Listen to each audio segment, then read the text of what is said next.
The views expressed on this episode, as with all episodes of We Hate Your Baby Daddy, are based solely on our personal opinions and shit we heard in the streets. The content here should not be taken as indisputable fact. This show is for entertainment purposes only, so enjoy and don't come for us.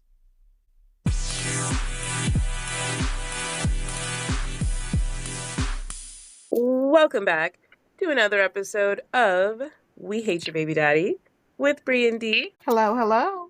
And we are going to talk about O.J. Simpson today. I cannot wait to get into O.J. Oh, I hope y'all like how I feel about O.J. Simpson.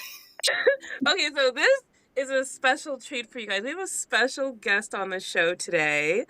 Please introduce yourself to our listeners. It's Money Makin Muva. I just became a fan of We Hate Your Baby Daddy podcast, but I love it here. Okay. I am somebody who is very much interested in podcasting. I'm trying to get my feet wet. Like I said, follow me on socials, Euphoric Vibes LLC on TikTok, please.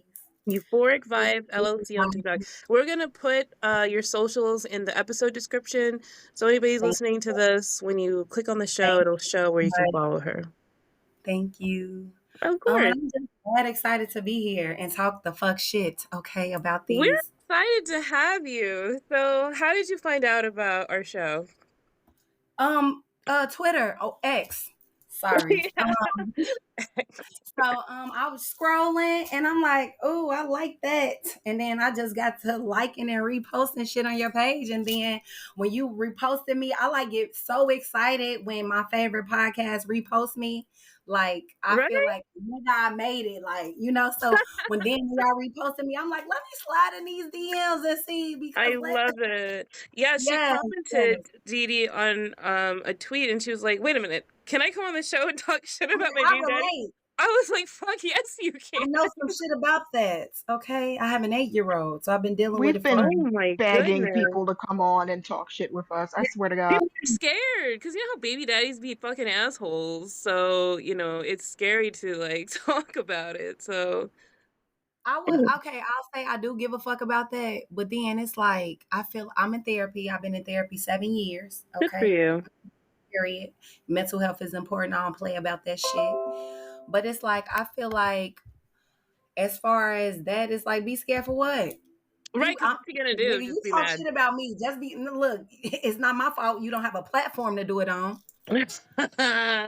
No motion. So I'm just saying, and then on some real, if we want to really be for real shit, how our baby daddies be having us, that hold, I don't know how to explain that shit. And then when you finally break free of that shit, it's like, nigga, fuck.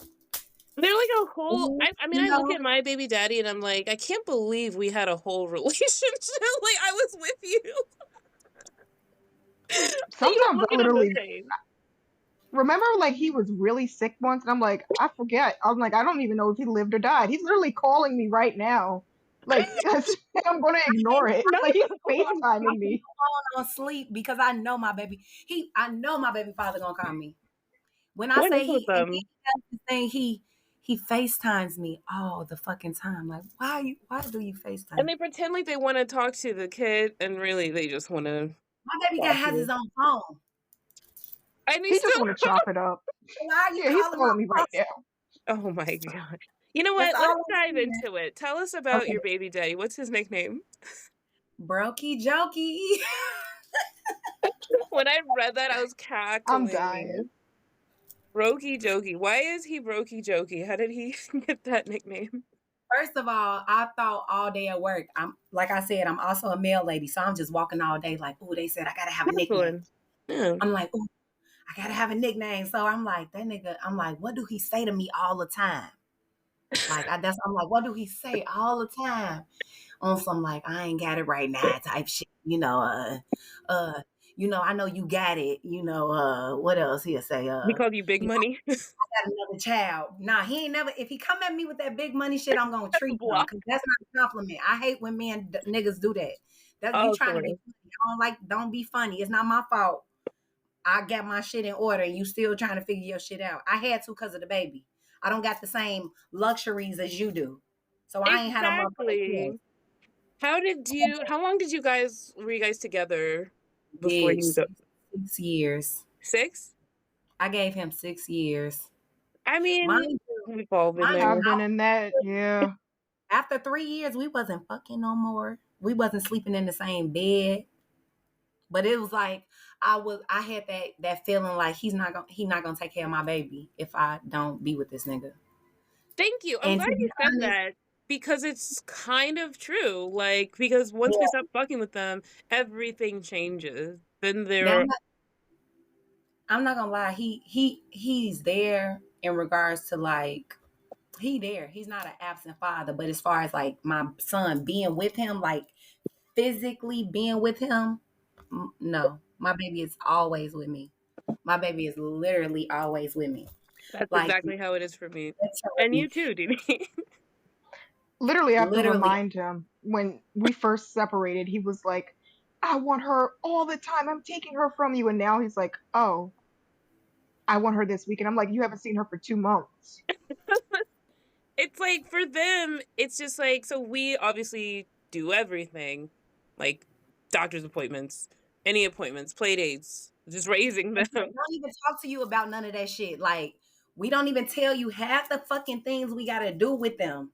You don't be knowing shit. Like for Right. real.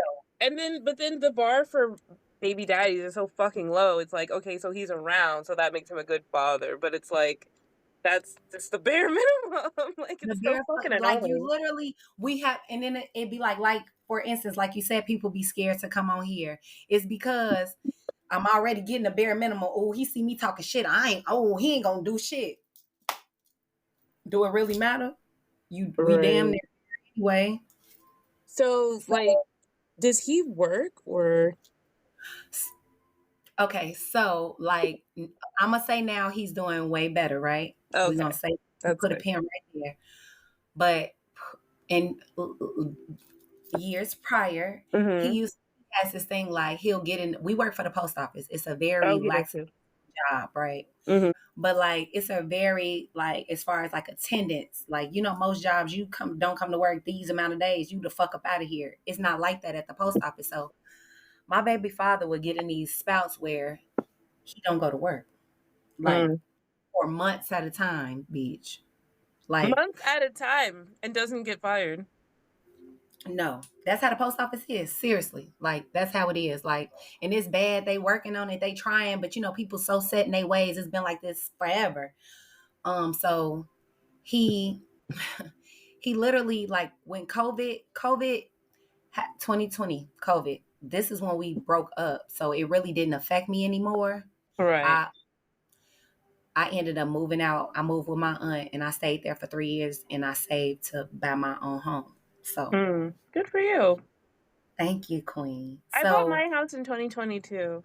Or actually, no. I got mine in 2022 also. That was a great year. Like, so 2020 when everything crashed, it was like houses were cheap as fuck. Yeah. Now the mortgage rates are crazy. I only pay like $185,000. I got a 2-flat and I renovated the whole thing. Like, yeah. Wow. So, that's great. So during COVID, the nigga literally didn't go to work for like 6 months to the point where they got so fed up, he did almost lose his job, but didn't. Wow. I tell you, our entire relationship, it was always like that. Like, bitch, I will be getting up. I'll be so pressed. I'll be getting up, getting ready for work. This nigga laying on the couch sleeping shit. Like, oh my God. So, and what was his, that would drive me insane. Did he have a reason or he just was like, fuck it. I don't feel like it. It just, yes. And then knowing who the fuck I am, knowing shit was going to always be handled. You know what I'm saying? Like, and relying on that shit. And it's like, my baby will be collateral damage. So I got to do certain shit because it's going to affect my motherfucking son. You see what I'm saying? Absolutely. Like at one point when he wasn't working, like when we still stayed together and paying like the cable bill or whatever, or the internet. My baby needs the internet. So I have to pay the internet bill. And then this nigga benefit from it, but you ain't been working in 3 months. And that's the thing, like mothers, we can never just say like, oh, don't got it. You have to get it. You have to be on point all the time. Baby daddies will never understand that ever. At all. At all. And you said he has another baby mama Yes. after you? Before me. Before you. Oh, okay. So, and then like, I don't want to put her, she my sister. I fuck with her, even though at first I didn't fuck with her. You know how that go. Yeah. But we are at a great place now. I ain't got nothing bad to say about how I love her. But the only thing I don't like in regards to that is he uses that as a clutch on why he can't do shit for my baby. Bullshit. Right? So classic triangulation. Mm-hmm. It's always, and then I am like I stand on business. Like I take this mommy shit seriously on some. Absolutely. I feel like it's the one thing I know how to do, like, and I do that shit right. You know what I'm saying? Like, so it's like I don't play about my son. Anything he need, he's never lacking for anything, and motherfuckers rely on that, and it allows them to get the half step all the motherfucking time. Exactly. So, what is your co-parenting relationship like with him? It's good now. I had to do things differently. Like I said, like for whatever reason, my baby father is still a trigger for me. Is he as bad as a trigger as he's always been? No, because I had to learn like the nigga just don't comprehend. Okay, or I can't even say that he comprehends the way he does. We can never agree to disagree. You know, it always, because we are sometimes on opposing sides, it's like a fight to the fucking death. You know what I'm saying? And I had to come to a point where shit, bitch, let that nigga talk. Right. Like, if it's something in regards to something I'm buying my baby and he don't like it, bitch, he ain't buying it. So let him talk. None of your fucking business. You're not even. And I had to learn to stop doing that shit. Like, girl, what you telling him for? He ain't. Oh my god. You know what I'm saying? So now we are good because, like I said, I'm actively in therapy. I go to therapy every single Thursday at 4:00 p.m. Neen is my bitch. Like, we kick it. Like, that's how our therapy is. I love it. You know what I'm saying? And I just had to come to a point, like, I literally just, if I don't, he'll tell me, like, you could talk to me about anything. But it's like, sometimes I'd be so annoyed with the same shit. It's like, I don't want to talk to you about nothing. I done told you this, or we done already been here. And yeah, I'm saying it all mad or whatever because it seemed like it's common motherfucking sense to me, nigga. You just can't get it. Like, and they try to use stuff against you, like, so it's like you can't talk to people like that. Absolutely. You know exactly it, right? Because you'll tell them something thinking, oh, you know, I can trust you, and then it'll come up later, and it's like, why would I tell you anything? quick as I hell, got my stuff used against me in court. Like, I have a stomach condition. And he brought it up in court, and the judge was just looking at me like, that was very graphic and irrelevant. Like, we didn't need to know that, sir. And then it's like you try to be cool and cordial. Like, why we can't be friends? We got a child together. Like, we should be able to be homies. That's what I always and not even that. We've known each other for years. Like, we laid next to each other for years. And so it took us, my baby 8. I want to say we really just got here because shit, we was arguing not too long ago about my baby having a fucking ponytail in his head. Like, that's how asinine some of the fucking arguments be. Oh my god. That's the kind of stuff that just pisses me off so much. And so he don't get his hair cut. I take my son to get his hair cut. Yeah, so it's like, why are you worried about his hair? I hate that shit. Does he pay child support? And you know what? And it's anything to exert control, not over the child, is exert control over you. It's never about the kid. It's about you. I know, bitch. And then my coochie, like, why you be so worried? Absolutely. Give me a second, baby. Does he pay child support? No. And I be telling him how motherfucking you don't know how papers. Good, yo, I got it. I got social. I got new address. I got everything I motherfucking need. It's just I don't want to get into it with him. And it's just like, why the fuck do you care? Like, and then it's like, I'm an Aries. You know how we are. I got it. I don't need you. I got it. I don't need you. I asked you for help once when that nigga was 1 year old. I don't need your help no more. I got it now. I know what to do. Right. You You figure it get so out. We're used to, moms. We like, make it work. everybody always that strong black mother. I hate that. Don't please. Mm-hmm. I hate having to be a strong black mother. I want to be a soft, weak ass woman for 2 motherfucking days. And I will. Exactly. Bitch, I'll cry in a heartbeat. I'll be outside your Me parents' too. door, But it's like as banging soon on as the you door. get up. He ain't But doing it. but how long can you stay like that? Right. I'll do it for 5 minutes, and then as soon as it go down, I'll be like, I got They what get I needed. they get to wallow in they shit. When they sad, something ain't with their way, they get to curl up in a ball and cry for days. We don't get to do that shit. We Oh really yeah, and they got a don't. bitch patting their back. She's so mean to you, baby. The baby right there, mommy, what's wrong? Nothing. I'm straight. Like, Right. you be wanting to come on, man. That should just be. Oh my goodness. But So no, I got the papers. I got everything I need. It's just and then it's like I only bring it up when I get mad at him. Like, oh, I'm about to put this nigga on child support, and I don't like that because I don't want karma from that. You know what I'm saying? it's Or just people I don't don't want I understand get this. that. People are so to. quick Yeah, to say put him on child support, and it's so complicated going to court and the expense to pay lawyers to even get to that point. Like I'm going through that right now. your child got to be a part of it. So you Exactly. got It's to traumatizing for everyone. yeah, and it's Like It's just he like went extremely through it. like I only went through it, but I had my lawyer paid for, and he was like the best lawyer in Philadelphia for that. Like he was specialized in family law. Like my family, they were like, no, he's gonna pay child support, and we're gonna take it out his ass. So Like my situation, he always paid child support, but then he would try to change the amount sometimes for however he felt. Yeah, and so then he is actually the one that started all the court proceedings. and I'm that's like, but I actually like men like that, but why not follow through? right, so now he's gonna have to pay more child support because what I was only making him pay So like a certain amount, but once they took our that's income, what you don't be understanding. We be looking out for your ass and you be fucking it up. exactly. So I'm like, because going to I court can't. is nerve wracking. Nobody wants to do that because they go It's through all of your shit stressful. with a Fucking fine tooth shit. comb. I don't want to know. I don't want them to know why my bank account has this amount of money and I can't They're explain it. checking the women now. Like, nigga, why we just can't go to the fucking currency exchange, come up with our own fucking agreement, and keep it clutch like that? Men, Like, you got to make shit difficult. Like, men, that is stupid men. Stupid. peanut. Just so No, stupid. that hearing was so embarrassing for him as well because when they asked about his asset, they were like, "Sir, do you have a car?"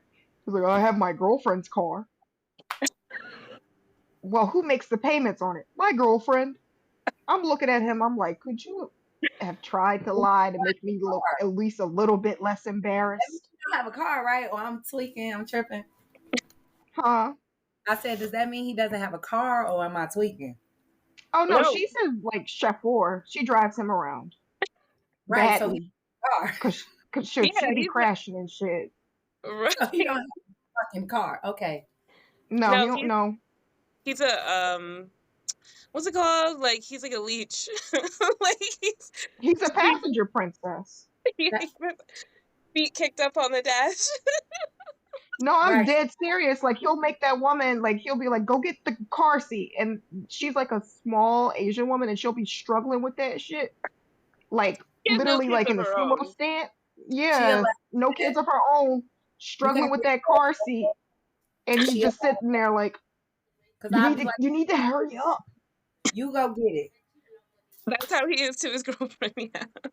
Nah, that's Yeah, not because you okay. know I'm not gonna do it. I'm just sitting there. We're just both looking at her like, damn, That's not that's okay. crazy. And The fuck? meanwhile, I'm like, I wish my baby dad would get a girlfriend so he could stop worrying about me. I have a boyfriend. Oh my God. Oh my God. Oh my God. I truly wish the same motherfucking thing. That nigga be so worried about what's between my goddamn legs. Like, get your son. Right. Oh God. It's like we all have this universal experience. Like that's why we Wait. created the podcast. We No, talk about I got like a ass story, right? yeah. So I don't have no man. Well, I'm dating my little Good for sweet and nigga. you. Me too, babe. me and this man is getting married, okay? But before that, I had my little, I was just, Yeah, out there. so I'm on birth control. I have Nexplanon in my arm, but it was expired in January. So since January, my birth control wasn't working, right? So I actually just got my birth control replaced like 2 weeks ago. So that entire time it wasn't working. So my doctor, she like, girl, you need to, motherfucking take a pregnancy test. You need to use backup contraception because it's a possibility you might be pregnant. So like I said, my son has his own phone, right, y'all? So like I said, my child's father, he likes to FaceTime all the time. So I'm on the phone talking to one of my homies, like, yeah. Now, mind you, I don't feel like this about this nigga at all no more. It's so crazy. I was just obsessed with him yesterday. Now I'm so up off him. But anyway, that's another story. Yeah. But anyway, so I'm just on the phone with my homie. At the time, I'm like, yeah, I might be pregnant. Woo, woo, woo. I can't come off this nigga if I ain't want to. I'm just on that talking shit. Like, and my baby father, whole time, he is on the phone with my fucking son on FaceTime, and I don't know. Oh my God. Sliding down the wall. Dropping. Girl, pissing out his ass. Baby, he was pissing out his ass. Pissing out his ass because he like, turn the camera on your mama. I'm like, oh my God. I'm on the phone with my homie. I'm like, he like, somebody got you popped off. I'm like, none of your fucking business. He like, who you can't get off of? Who you can't get enough of, right? I ain't say shit, y'all. So then I get a text message on my phone. You pregnant, you keeping it. Who this nigga that got you all, whatever. I'm like, first of all, I'm not pregnant. I said, second of all, who eavesdrops and then tells the person they fucking eavesdropping? Right. A baby daddy. A baby daddy. A baby daddy, yes. The only person who would do something. Number two, y'all, I haven't had sex with my baby father since 2000 19. And he's still worried about what you're doing with your own pussy. Policing the shit out make this shit up. Y'all, I got so many. Y'all gonna let me come back? Because when I tell you the stories, it's abundant. Okay? Absolutely. We would love to have you back. Yeah. It's ridiculous. We love it. Like we got into a whole argument. My favorite rapper is King Von. I'm from Chicago. Oh, R.I.P. R.I.P. Look, literally, right? R.I.P. Right? Do you know me and my baby father got into an argument about this dead ass nigga? Because I said he was fine. King Von was fine. He was mad about you saying was fine too. I mean, mind you, deceased, right? Oh, why we get into a whole argument about that?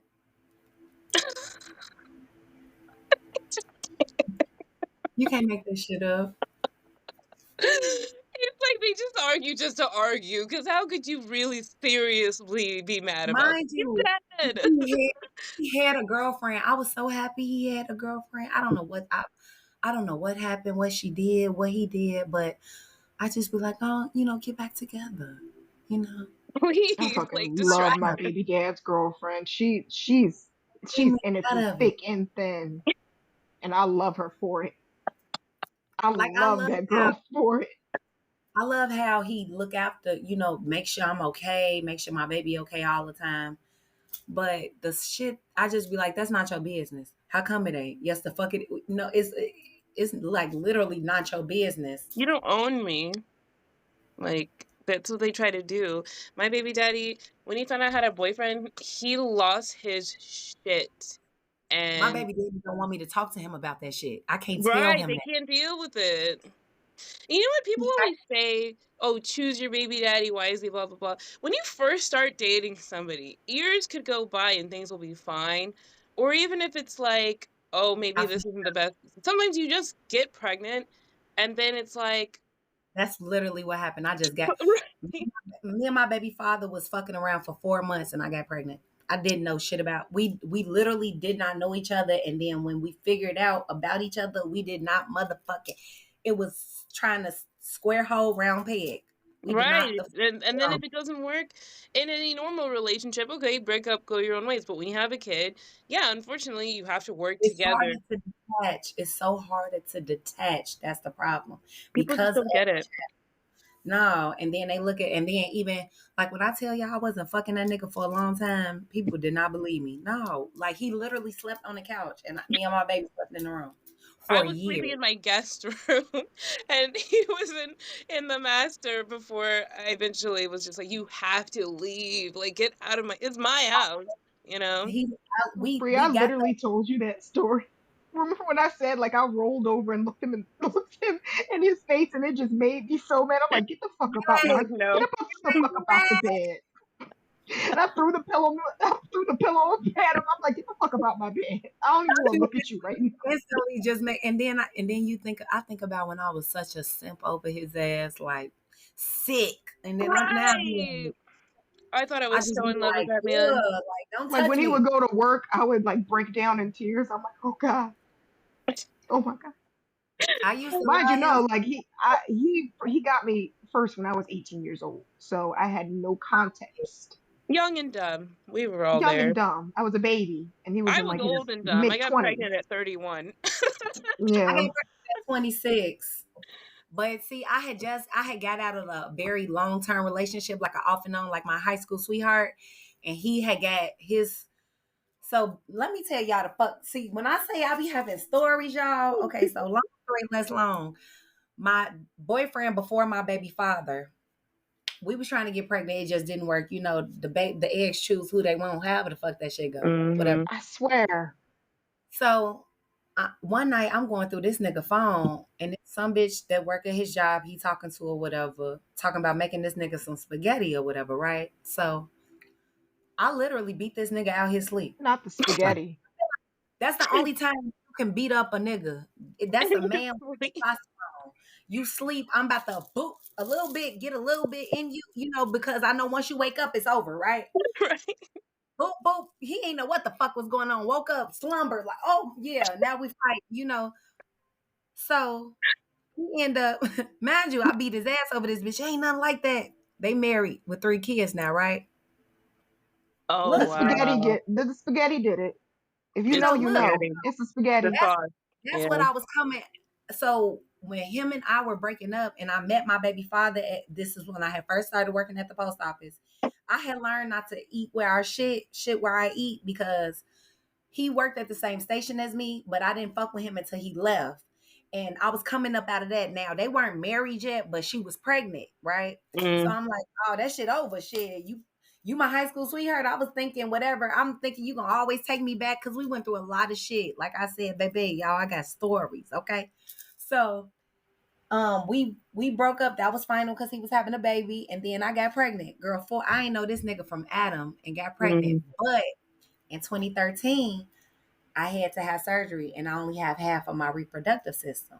So it's like when I get pregnant, it's like, this is my miracle baby. You know, I gotta have my baby, you know? Right. And so, and then, but girl, when I That's what tell people you don't get. It's just like having a my, baby, that's a decision. Like, yeah, and it's like that's my baby. It's like, you I feel can't it describe inside it. you. I'm like, It's you're already in my love. baby. Yeah, Yeah. my baby. Like literally, me and my best friend, one of my best friends, we had went to Vegas for my 26th birthday. A psychic told me I was pregnant, but she told me not to have the baby. Oh. And I thought that meant it was something wrong with my baby. Something wrong with my baby father. Yeah. I was just about to say that. What y'all say the name is? What I got y'all a hate? psychic story too, but What that is one, it? oh, Clock me it. and my baby daddy, that it was before our child, but we went into like a thing with gypsies. So they warned me. They were like, this man has a very dark aura about him. We don't like him. You need to get the fuck out of here. We don't I like got that. a Like they story. burned a candle and something. They were like, we can't cleanse him. Like we can't do it. We won't do it. And he hated that. He was pissed. He was like, I'm not paying you guys. We're getting the fuck up out of here. And for some reason, their bodyguard was eating like a cake in the corner. And so he saw my baby dad popping off, and he got up and he went in front of the door and he slammed his cake down. And he was like, "Oh, you want to go? You want to go? You and me?" And Not an that older movie, lady that is came funny. down the steps, and she was like, "I curse you. I curse you too. You never have good things." And I'm like, "Oh my God, we got a gypsy curse. What we gonna do now?" And now look at his life. Look, Yeah, I'm I, actually going to text him to actually like be like, "Yo, remember that gypsy curse we got? I I think I definitely think we need help with that." have the story too. So, okay, so I had stopped getting read and everything because I feel like it goes against God. Like we not supposed to know what's gonna happen because I felt like I was about to get like mad, like addicted to it or something, and want to do it all the time. Mm-hmm. But it was so I want to say I did it maybe 2 or 3 times. I have it recorded. I want to say twice, but I did like the last one I did. It was like right before I moved out with my baby father. We still lived together, and I had decided to just, talk to just talk to one more time. I was in a crazy space or whatever, so I was trying to see like I really felt like I needed more than what I was getting. I needed to know something. You know what I'm saying? Like I could not I'm sorry guys. No, you're I fine. could not like I needed help. You know what I'm Like you saying? wanted Like to peek behind the curtains. so I talked to another tarot reader, and she had basically told me like the situation I was in will become detrimental to me and my family. So I consider me and my family me and my son. So Mm-hmm. we were living with my baby father, and it was becoming volatile. Like we had got to the point, even though we weren't married, we tried therapy. The Mm-hmm. therapist told us like, I can't fuck with y'all. Y'all don't need to be together, you know.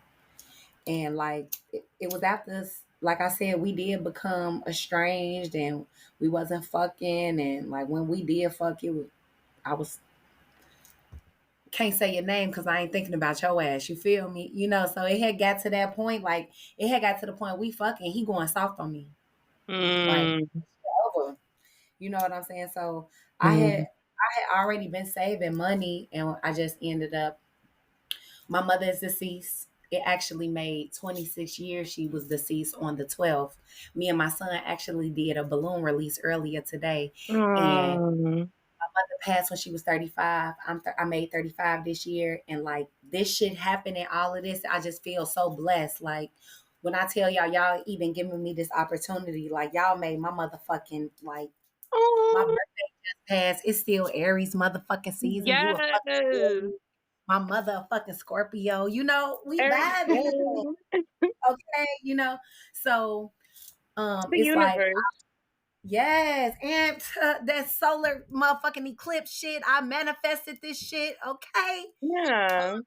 But like, so it had got to the point when that tarot, when she told me like detrimental, I'm like, that sound bad. I'm like, I need to remove myself from this motherfucking situation. Like, so I ended up like I said, my mother passed, so I ended up living with my aunt.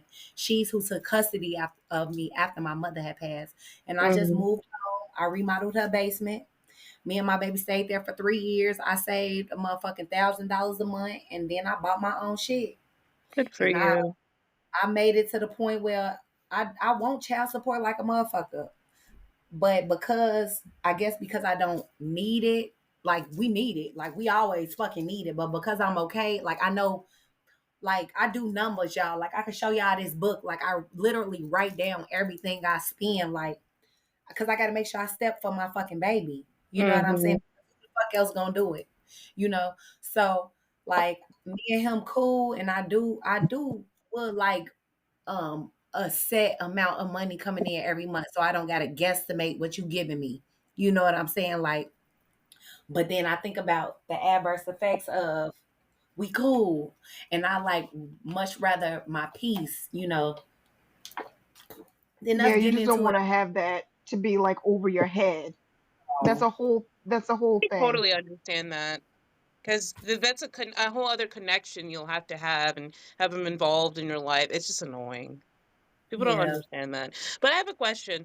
Do you have any like advice or just like a positive message or just anything that you want to tell our listeners, like who are baby mamas themselves? I feel like make his ass do shit. Like, even if sometimes you think, oh, my baby might suffer from it, at the end of the day, you know your child's father and never do anything to harm your child because we have fucked them up. You know what I'm saying? But Mm-hmm. we can't always, okay, oh, you can't pick them up. Okay, I'll do it. Oh, you don't got the money for it. Okay, I'll do it. No, we got to make their ass do shit. Like, Mm-hmm. like sometimes, yeah, the baby gonna be collateral damage, but sometimes you might have to be like, well, baby, yeah, I wanted you to go on a trip, but your daddy didn't give me money to do so, because he needs to know, yeah, be disappointed in that nigga too. Mm-hmm. Absolutely. You know what I'm saying? You can't sugarcoat things all the time because once they get older, they're going Like, to it be seems like, disappointed in you. Why didn't you tell me this was going on, Mom? you feel Gotta be me? honest, yeah. My daddy was doing that. You didn't even tell me he was doing that to you. You know what I'm saying? Like, no, make their ass accountable for shit. Make them, you gotta bring that the same amount of energy. Is bullshit. I'm just talking out my ass with that. We know they're never gonna match us when it comes to those kids. But come on, nigga, do something. You know what Yeah. I'm saying? Like, please. Like, for them, not, I'm not asking for me. I got it, but damn, like I Yeah. said, like sometimes we don't want to be the strong fucking black mama all the fucking time. Like, I Yeah. want to lay in bed and not have to get the fuck up and lay on my ass all day and not have to go make breakfast, or mommy, I hit my head, or get them. You Right. know, that's all I'm saying. Like, and we, like I said, we so commonly, it's okay, I'll do it. We'll figure it out. I got it. Don't worry about it. And let them niggas, they just got Scott motherfucking free, can just do whatever the fuck they want, go as they please. Period. Now I gotta find a babysitter. Yeah, No, so I why are love you that message. struggling? How are you struggling? You don't have to find a babysitter. You can work overtime. You can have You 3 jobs if you wanted. don't have no fucking money. Right. You're You man. have the ability to work all the fuck as much as you fucking want to. Actually, you have like 2 incomes. You could have 4 incomes in that house. How the fuck? What y'all doing? What the And then, fuck like, y'all doing? so my baby father just got his CDL. This Oh, good nigga for him. wonderful, right? Gonna say, yeah, I think I might go on the road for 6 months to a year. Why the fuck you get to go on the road? Just go on the road. Yeah, we don't ever have Imagine, those ladies, options. I didn't say nothing to him. I didn't say nothing because I ain't gonna rain on your motherfucking parade and shit on you. You did that. You ain't never completed shit in your life. So I'm glad you complete. I'm proud of you. I ain't gonna shit on you. But why the fuck you get to just up and fucking get to drive on the fucking road by yourself and have peace and tranquility and shit and open road? Why I can't do that shit? But so I really, really, really appreciate you being able to like come on the show, talk shit about baby daddies. Like this is awesome. Where can our listeners keep up with you? Okay, I will get my X, but it's a little X rated. I get that to y'all. Well, y'all got it. We'll put it, Y'all, yeah, we'll put it in the show notes. um, You can say it. You can say it. but my ex is Horny Buns. That's HORNEEBUNZ, like a play on honey buns. You know, I love fucking Twitter. Mind you, I just got on Twitter last year. I fucking love Twitter. I'm sad I wasn't on it the entire time. I missed all the fucking fun and shit, but No, whatever. I just got on it too. I'm like, it's not the same as it was before Elon fucked it up. Right. I would really like you all to follow me on TikTok. It is Euphoric Vibes LLC. That is EUPHORIC VIBES LLC on TikTok. It's also Euphoric Vibes on Instagram, but it's Euphoric Vibes 3 S's. So EUPHORIC VIBESSS on Instagram. Ladies, It has been a this is pleasure. a time. This has been great. Thank you so much for having. Oh yeah, for You, being on the show. We love it. Like you, anytime we can like chat with our fans, talk shit about their baby daddies is the best. fuck my baby. Ah, bow. We love you. We I love will catch up with you. you again soon. Thank you so much for being on the show. Bless you. Thank you so Of much. course. I'll be retweeting and liking shit. Oh, period. Have a good Thank night. And I will be Bye. following you. Bye. Absolutely. Thank you.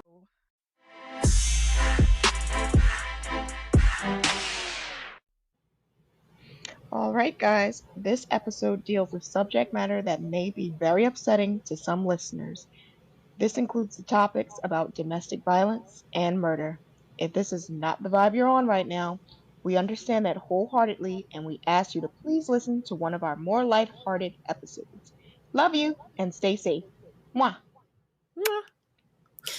So, we usually do our life updates in the first half, but since we had our interview in the first Mhm. half, we can do our life updates now. I mean, I don't actually have one, do you? Oh, I mean, the baby's going to pre-K tomorrow. That's so exciting. Yay! And I'm That's going great. through just like a period, I feel, of like self-development. I'm really like working on myself, and I I got the love time that. to. What are you like journaling or like what's your thing? Journaling, trying to read more, like about topics that I'm interested in. Again, I'm taking my class, and that's like a subject that I'm actually interested in, and it's not just what I thought it would be. I thought it would be more technical, but like apparently I have to like really know medical terminology, and I love that Mm, shit. So that's yeah, I have to. awesome. Yeah, I'm really, really, really excited for that. I'm gonna quiz you and be like, what's this CPT code? We're like, oh, huh? That's 485.6. Um yeah, no, that's great. I mean, I feel like I don't really have an update. I'm just trying to like put more effort into my relationship, which that probably sounds crazy or whatever, but I mean, like he's so good to me and I am very focused on, my daughter and my life and he supports both of us and like he's just such a supportive person. I'm like focusing on trying to like give that back. You know what I mean? Just try to be more present in our relationship and I gave him a gift the other day. That's sweet. Okay. So you know how he's That's nice that you're like Russian? consciously like doing that though. But Yeah, like I'm yeah. consciously putting effort into it. So he's Russian and this is going to sound a little racist, but it's not. So I call him like my potato. Oh my so god. so I gave him it was like a little like crocheted potato and it's holding a sign and it says like I'm the positivity potato, like get out there and do it. And he I thought he was going to be like, babe, this is silly. He was like so touched. It Oh, was so sweet. He was like, "This is the best gift I've ever gotten." Like, it the was so positivity adorable. potato. It was I'm so glad he fucking wasn't cute. like, that's race. I'm glad he didn't go like, that's racist. But I love you anyway. Right? Because it is a skosh, a touch racist, but A but little it's from bit. the heart. It is. It's Racism from the positive. heart. Right. He loved it. So I'm like, just trying to focus on like being nicer to him and kinder and showing him that I love him. So that's my Yeah. update. But I am excited to do this episode because O.J. Simpson, like, so we'll have our different experience of the 90s, That was a huge thing, but I was a kid. Were you born yet? Probably when the trial happened in 94, right? I was not born. Yeah, I'm ancient. So I was born in 1990. So when the Girl. trial was going on, I was 4. And I do remember it was a big deal, but you're a kid, I don't know anything about it. And so like, fast forward to now, it's like a cultural like meme. The white Bronco, the gloves not fitting, Johnny Cochran, all that stuff. So Yeah. him dying, it's just like it's so polarizing. Like on the internet, people are like, "Oh, we should mourn him. He How do he was you a great warn him? football player. He He was was in a Roots." meme. You As don't we'll warn a get meme. into, he did something. So let's go ahead and we'll get into some OJ. The juice is loose. The juice is like loose in hell. The juice has turned into sulfur. We're afraid. Just running around hell, like driving a white Bronco into a lake of fire. Honestly, he would fit really well down there. I think the demons would probably get really tired of him. Like Yeah. if you're fighting fit like in like the afterlife and he's back to his prime down there, the devil's the devil's gonna run for his money. He's probably like, Cry. oh, dude. The devil's gonna be so impressed. He was like, you really did that? And he's gonna be like, yeah. And I got away with it. And I got away with it. Oh my god. Okay, I'm sorry. So you guys heard our disclaimer. So now we gotta tell the story. So do you want me to go first? Sure. Okay, so O.J. Simpson. He was born July 9th, 1947 in San Francisco, California. So his full name is Orenthal James. I'm sorry, I can't. I put it in bold letters. I knew when she like her eyes graced that she couldn't say it I without couldn't losing handle shit. it. Orenthal. This nigga named Orenthal, and she's gonna keep reading that sentence, but she's not gonna be able to finish it without laughing. But let's keep going. Oh god. Okay, this is a serious show, you guys. Orenthal James Simpson. I mean, do you know anybody named Orenthal? That's Teeny just put in the that name. She That's put in just a the show name of a notes. nigga that's up to no good. She's like, I don't know anybody named Orenthal, but if I did, keeping my fucking distance. I mean, and that's why, so people called him the juice when he was playing football, because OJ, like orange juice, the juice was loose. But anyway, so OJ's mother was an admin at a psych ward, and his father was a cook. And also a bank employee and also a custodian. He was a hustler, apparently. His father also was a famous drag queen. What was his drag name? Do you know? It was Big Mama Simpson. Are you dead ass? I'm dead ass serious. It was Big Mama Simpson. He was real popular back then. I never ever knew that. Wow. Well, I wish my gay uncle was still alive. He would probably be like, oh yeah. Gunkle. Yeah, My Gunkle. daughter's godfather, well, he coined himself her fairy godfather. He's a gunkle. You have to have a gay uncle. Growing up with a gunkle is it's eye opening because you have like another side of masculinity that's non-threatening, and it lets you know a lot of shit that the traditional male wouldn't tell you because they kind of want you to be a kind of straight and narrow female. Exactly. My uncle just kind of like pulled me to the side and would say things like, "Don't date men like that. They'll have sex with men on the low, and they won't tell you about it." And I'm like, "Oh my god, I'm 12. Why are you telling me this?" Right. Well, I mean, that's basically the situation with OJ's father, because he eventually came out, he was gay, and then unfortunately, sadly, he actually died of AIDS in 86. So OJ, he grew up poor. He lived in the projects, and he had a condition called rickets. So I think that's what like Forrest Gump had. He had to wear the braces. And like, run, Forrest, run! Even with the braces fall off. So anyway, OJ had the sorry, OJ had the rickets braces like Forrest Gump did, and his parents obviously separated, but when he was 4 years old. So his mother basically raised him and his 3 siblings alone, and he had a brother and 2 sisters. When he was 13, he joined a gang, and it's like back then, I always kind of say it as like back before the internet. People were like, you're in the projects, you're in the hood, you're brown, like you're gonna be in a gang, right?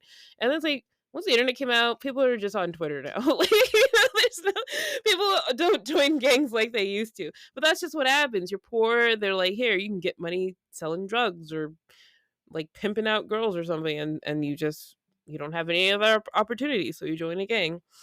So he did join a gang, and then he went to jail. And the gang name, what's the gang name, D? The gang name, like, it wasn't even like a cool one. Like, this wasn't like the beginning of the Crips and Bloods yet. Like, they didn't get the ball rolling, and they were called the Persian Warriors. And my Like, dad what grew the up. fuck? No, like, this is an anecdote because I had to ask my dad because he grew up in California in the 70s. And yeah, the gangs there, they were kind of dangerous. They were fighting gangs. Like, they would beat you the fuck up. But Yeah. it was in the 70s, so they were kind of like loosey-goosey and fruity.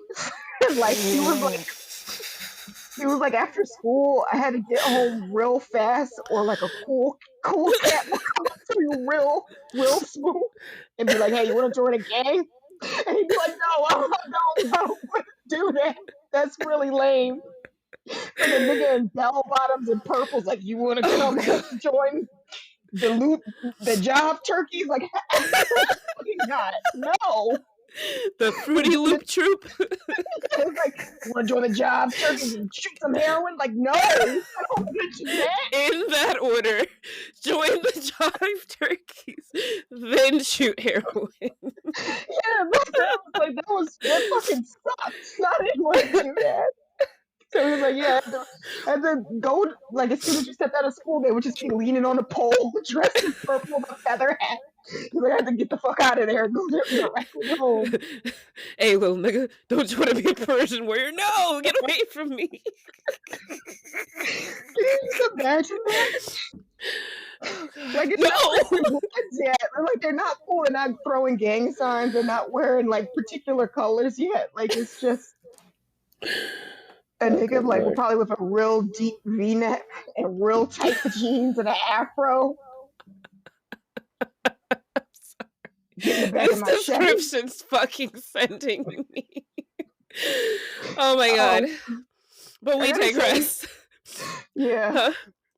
No, I'm gonna show you like a screenshot of, like, I ask him all the time about, like, California in the 70s, and, like, it never fails to like crack me the fuck up, because, like, why was it was like why was it like that?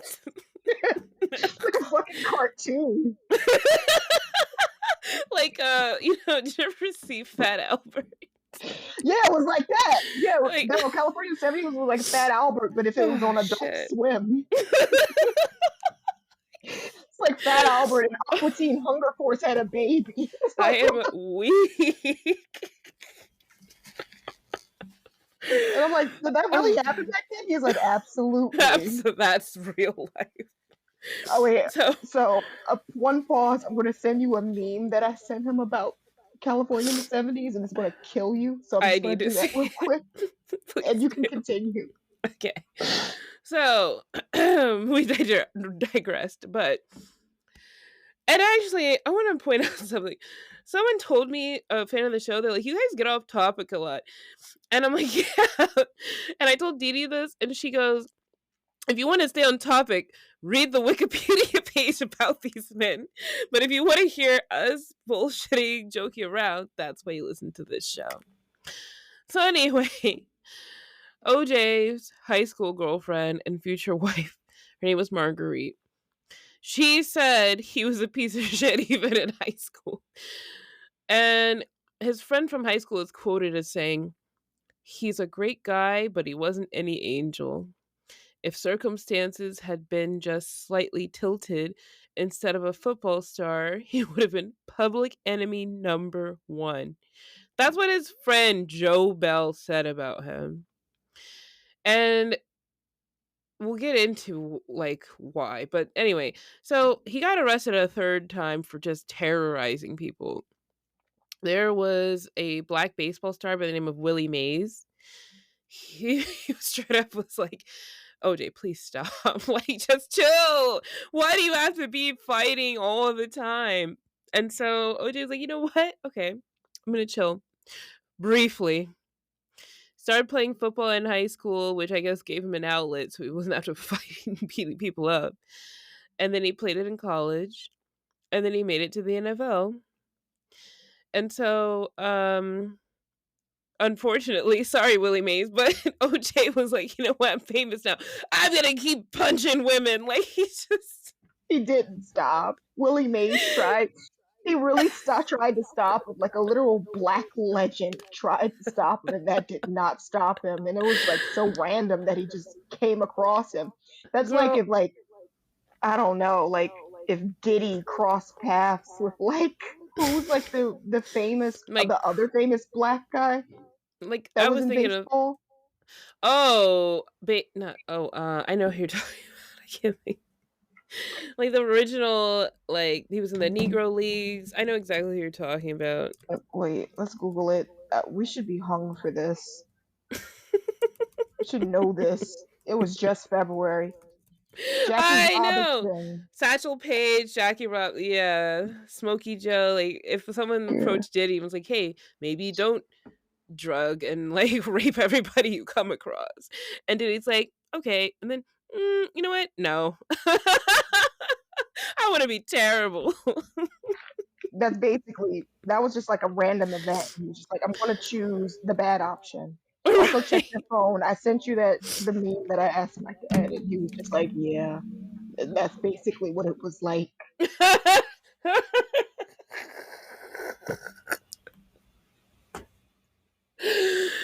Yo, he said in certain parts of the country. He said, ain't gonna lie, this is the era I was supposed to be calling niggas jive chickies. No condom sex, and yes, I was gonna do crack too. I was dead serious. I'm like, that's what the life I wanted to live, man. I'm fucking crying. And I asked him, like, hey, was the 70s like this? Hat. He was like, yeah, he was like, in certain parts of the country, I guess. California definitely was. He had a flashback. He's like, yeah, California was. I didn't like it there. Dead. I'm so dead. Just imagine that outside of your school asking if you want to join the Persian Warriors. I would just start running. Your mind doesn't know how to process what you're visually seeing. I love that last line. Yeah, and I'm going to do crack too. I would have done crack. Yo, I'm sorry. Please. Let me mute myself. It's also funny too, because when I ask him, like, I'm like, yo, let's move back to California. And he's like, I hate, like, he gets that faraway look in his eyes. And he like quotes Anakin Skywalker. He's like, I hate sand. I hate sand. I'm like, okay. Him having like PTSD from jive niggas. Jive jerky ass niggas. And sand. My chest hurts like. If you talk to him, he's funny as shit, but like not intentionally. It's like dry humor that makes your chest hurt. It's just like, right. That's how my grandpa was. Oh my god. Okay, I'm sorry. California great? He's like, I don't like sand or jive turkey. Dad, what?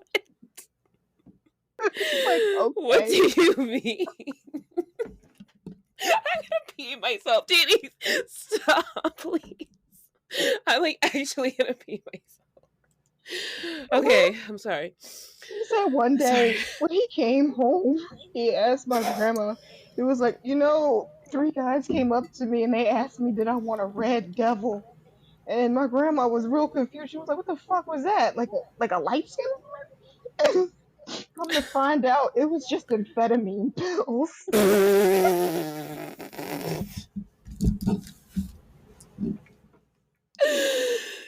Bro, what?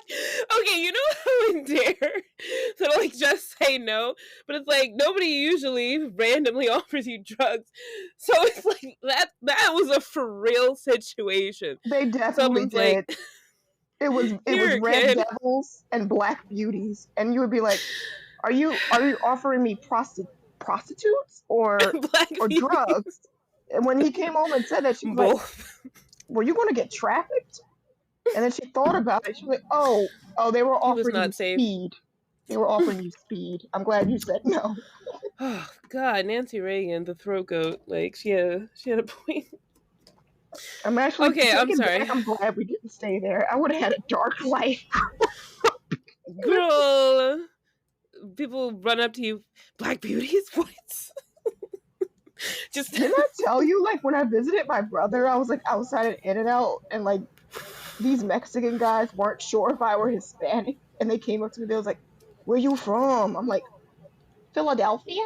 They're like, oh. And then they turned around, and, like, a white guy was like, those were gang members. I was like, oh. Oh. Oh, Okay. they were asking what set I rep. I'm from Philly, and I came here for a they're cheeseburger. they were trying to Kendrick Lamar you. Where you from, nigga? Fuck you. No, where you from, my nigga? Where your grandma stay? Oh, my nigga. I'm sorry. So let's continue. I'm sorry, California back. Like, this is what made this man like this. Like, it was a chaos. It was a chaos land, and it molded this man into who he is. All right. So this man's baby daddy career. He has 5 children by 2 women who he had both married. One got away from him, and unfortunately, one did not. Okay, the wives. We're going to start with the high school sweetheart, Marguerite Whitley Simpson. She's the mother of Orenthal Simpson. That was a girl. She was born 1968. Jason Lamar Simpson. He was born 1970. And Aaron LaShawn Simpson, born 1977, and unfortunately passed away in 1979. She was a girl, and she actually drowned in the family pool. Oh my God. Yeah, very traumatic. That was also the same year, like, I think that OJ cheated on her with Nicole Brown. So their child died, and he was like, guess I'll cheat. I fucking hate men, dude. Yeah. So she is a African American California native, and yeah, she literally just warned us about his disposition. She was like, yeah, he was a piece of shit from Jump Street. Like, he was awful. They married at 19, and she had to live with, like, the infidelities that he did, like, right in front of her face, because remember, he was already, like, a pretty good football star in high school, and he was signed to the NFL, I think, like, in mid-college. So it was just like they were swept off their feet, and they were already And he high was school also sweethearts. very violent, so it's like if you even try to confront him about cheating, he'll just beat you up. Like, yeah, like he joined the Persian Warriors, and he took the warrior part of the Persian Warriors very seriously. Too seriously, and only against women. Yeah. So apparently, she made a domestic violence call in the 70s saying that OJ choked her, punched her, and he knocked her to the ground. And though she recalls that if he ever hit her, she would put a frying pan to his head. When Barbara Walters asked her, like, was there violence in your marriage? But she said that she would never allow that to happen to her. But mind you, this was dug up during the investigation with Nicole Brown when she was murdered. So that wasn't fabricated. Like, there were domestic violence calls from her house that she made that are police records that OJ So she beat was your just like ass. ashamed. Yeah. And they're like, but that definitely happened. What are you talking about? What do you mean allow it to Right. happen to you? There's no allowing. He's I a was just football talking to star. somebody like on Twitter about this. It's like Ava, this shut up. woman who I follow,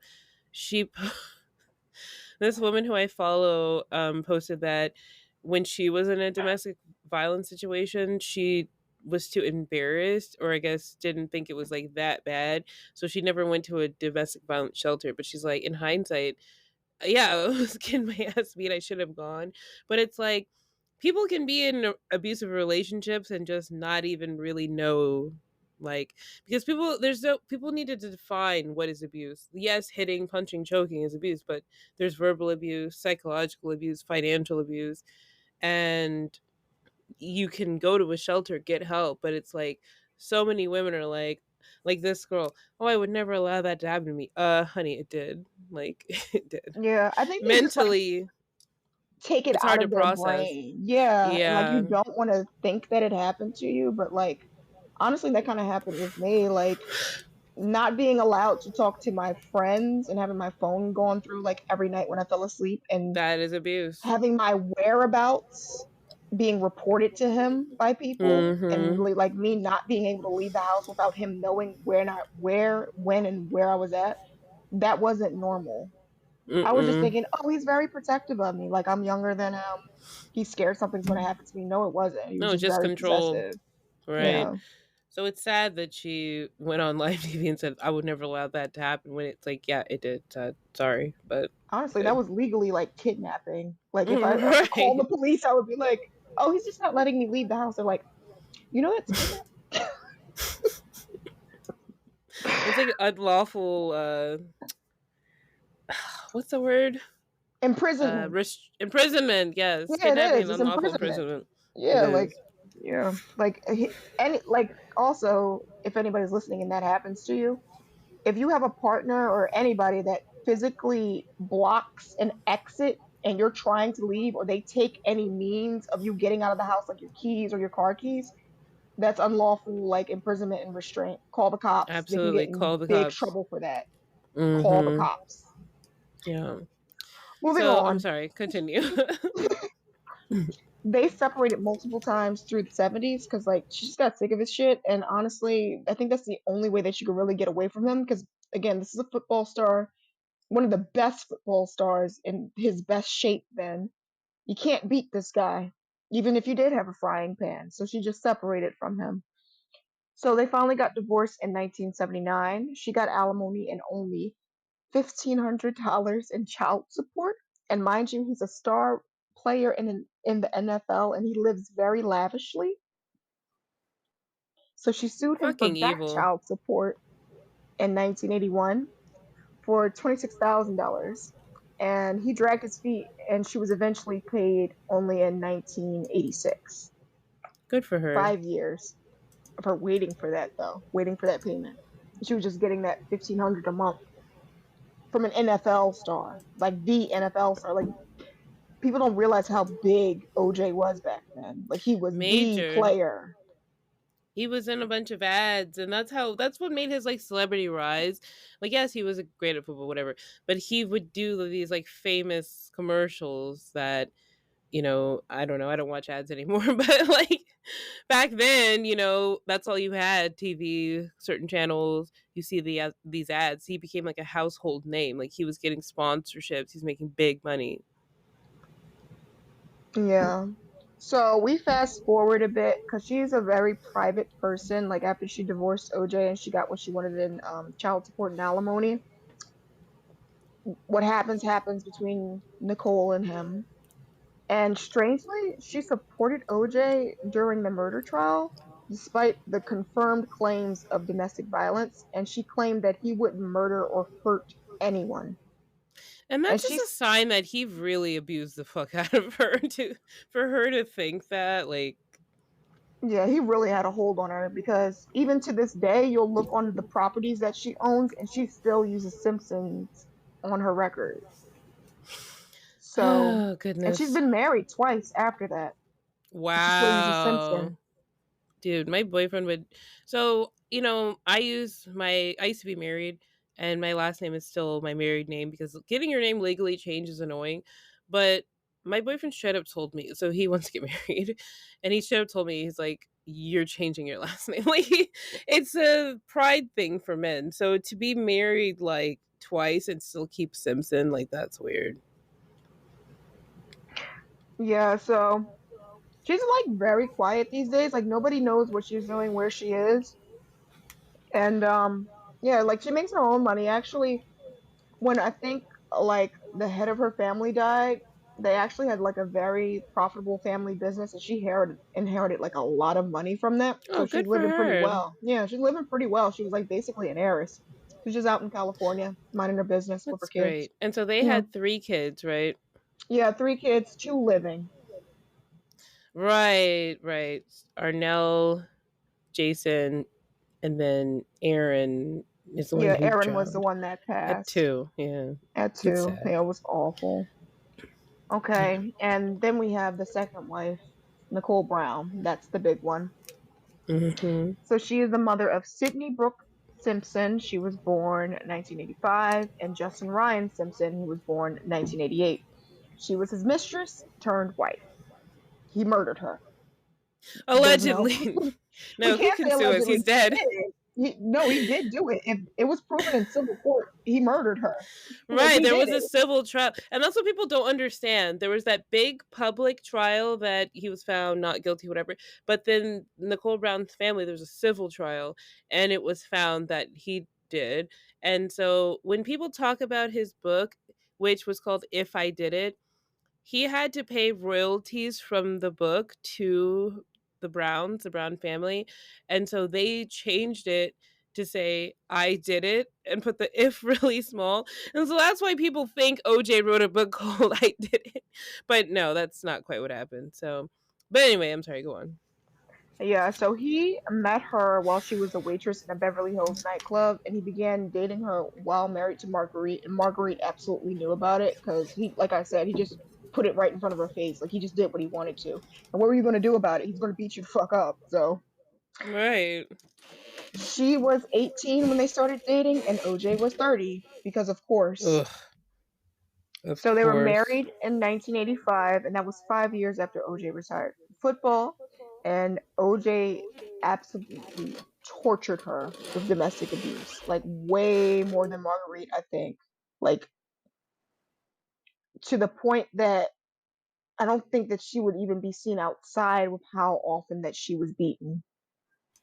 And also, just to back up, if in case this provides more like context, so Marguerite it was his high school sweetheart. She's a black woman. Nicole Brown is white, and she was with him when he became famous. So it's like I think that just provides a little bit more like context and background. Yeah. And Nicole said that she called the police to the house time 8 times, and the police refused to help every single time. Like she would beg them to help, and they wouldn't do anything for her. So OJ beat her so bad one night she had to hide in the bushes half naked from him, saying that he was going to kill her. Like he told her he was going to kill her, and she was just hiding in the bushes half naked. And like that was it for her. Like the police couldn't deny it then, so they had to arrest OJ. And he pleaded no contest to spousal abuse for that incident. That was the only incident that he actually got convicted for.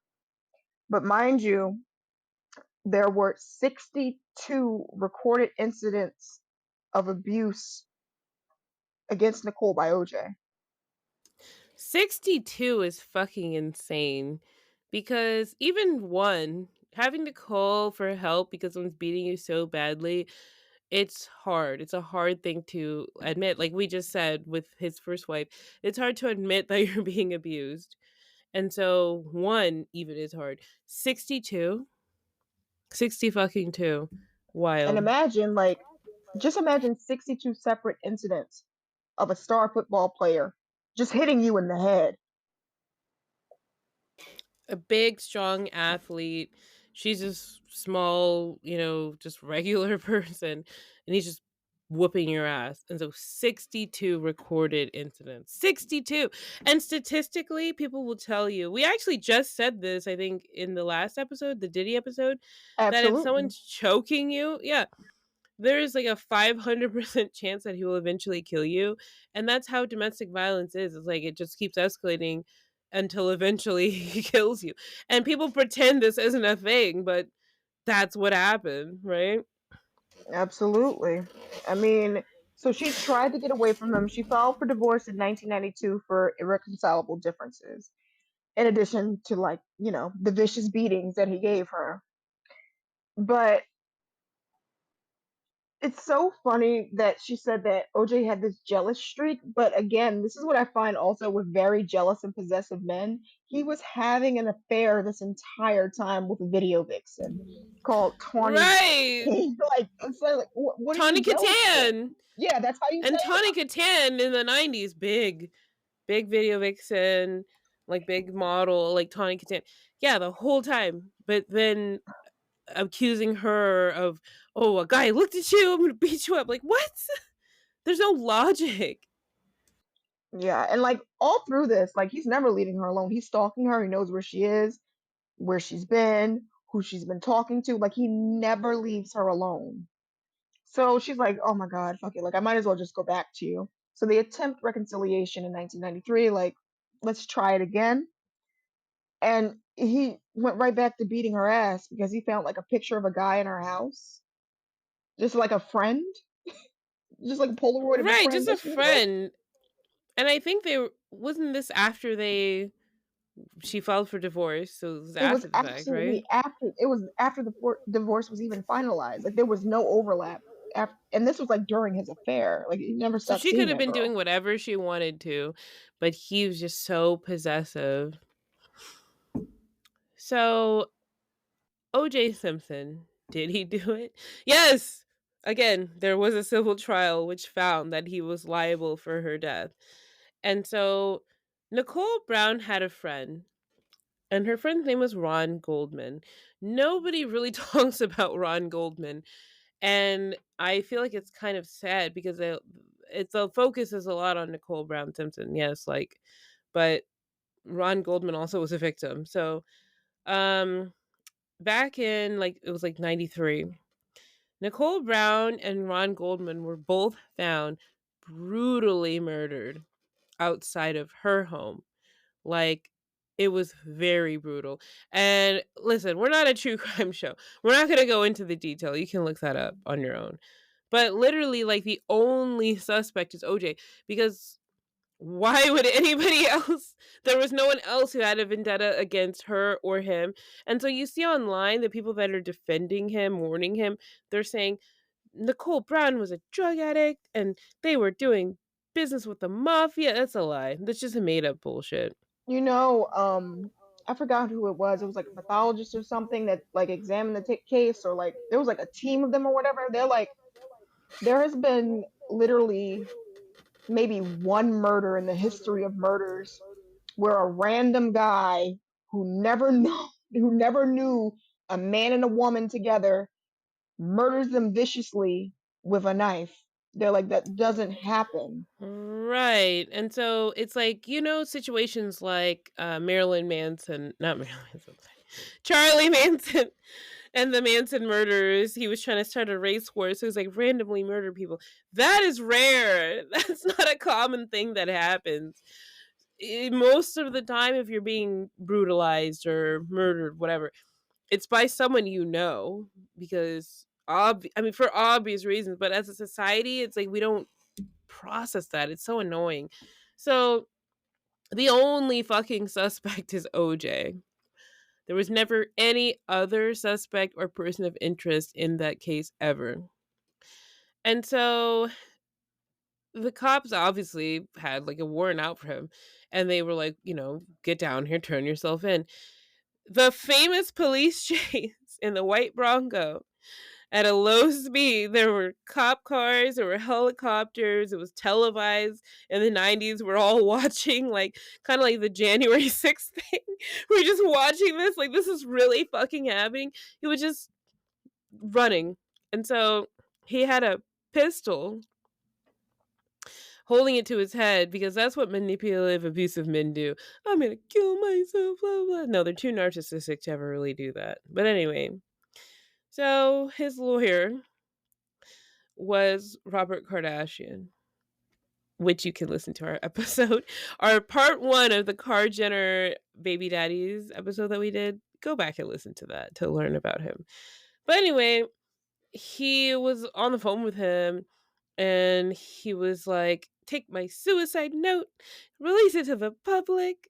Yeah, these are things an innocent man does. Like, no, crazy. So he got arrested eventually.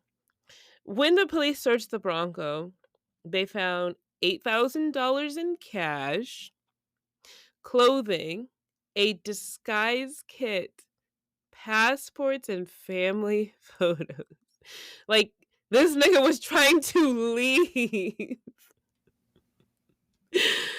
And so, yeah, this is what an innocent man does. But anyway, So if you go back and listen to our episode about the Kar Jenner baby daddies, we mentioned this briefly, but just to go into just more in detail, OJ was fucking Kris Jenner. And we think that he might have fathered Khloe. And so when he died on Twitter, it was trending. People were giving their condolences to Khloe. And Caitlyn Jenner wrote a tweet. She said, "Good riddance to O.J. Simpson." Because she's mad that he touched her wife. And then someone replied, they said, "You're next, Mrs. Doubtfire." Like, because they're like, "You killed someone too, girl." And we talked about it. Right, we talked about it in that episode, so go back and listen if you haven't. But she literally committed vehicular homicide, and what, that just didn't happen. So anyway, people kept posting pictures of Bruce Jenner with O.J. Simpson because they were friends. But whatever. The point is, Caitlyn is a clout chaser, and O.J. might have been Khloe's real dad. But so the police accidentally, quote unquote, fuck up the evidence and the DNA evidence, just like they completely ignored Nicole Brown, like calling, pleading for help. And that was a huge thing that messed up the trial, right? Because of their fuck up. So the prosecution actually found Nicole and Ron's blood in OJ's fucking white Bronco and on his socks. And you know that infamous like black leather glove, which, Johnny Cochran, if the glove don't fit, you must acquit. It was covered in OJ, Nicole, and Ron's hair and other DNA. There was also Nicole's dog fur was found in his house. And then there was a matching. In his house. Yeah, right. The other glove, the matching. It was found in his fucking house. Like, what? Like, obviously, it's pissing me off because it's like, obviously he did it. I'm sorry. It's very obvious. So they found out that OJ was taking prescribed medication that made his hands swell up. So in that infamous scene, which you'll see reproductions of and just pictures of him putting the glove on, and it doesn't fit because Robert Kardashian was like, "Hey, take your medication that makes your hands swell." And yeah, that's what happened. Like, and the glove was leather. Leather doesn't stretch like that. Leather like wears with time.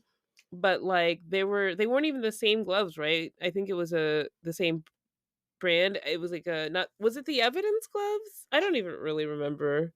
There was so much going wrong there. Like, they don't even know exactly what they were supposed to do. And he also tried the gloves on over rubber gloves. Have you ever thrown a pair of leather gloves? Right. So how was it going to fit? It obviously would not. So he had, I guess, because it was the evidence gloves. So he had the rubber gloves on to not mess up the evidence, then had the hand swelling medication, puts the fucking leather gloves over they didn't fucking fit. So the trial went on and on and on. It was a whole public spectacle, and he was acquitted. But as we mentioned, there was a civil trial. The Brown family sued the shit out of him. And that's where he got fucking reamed. He was found guilty of wrongful death and battery of both Nicole Brown and Ron Goldman. They sued him for $8.5 million for the Goldman family and $12.5 million in damages to each family. So in total, that's $33.5 million. His net worth at the time was $11 million. And so they basically fucking owned him. And that's why when we mentioned earlier, he had to pay the book royalties to the family. He didn't have anything else. I think even at that time, was he even playing football anymore? I don't think so. No, he stopped playing football in like 1985. He was fucked. Right. So even up until recently, like, he was still paying out the ass to the Goldman family. And there's interest on that, when you have a civil judgment. And so just the interest alone, I mean, we're talking about it's 2024. The case was in 1994.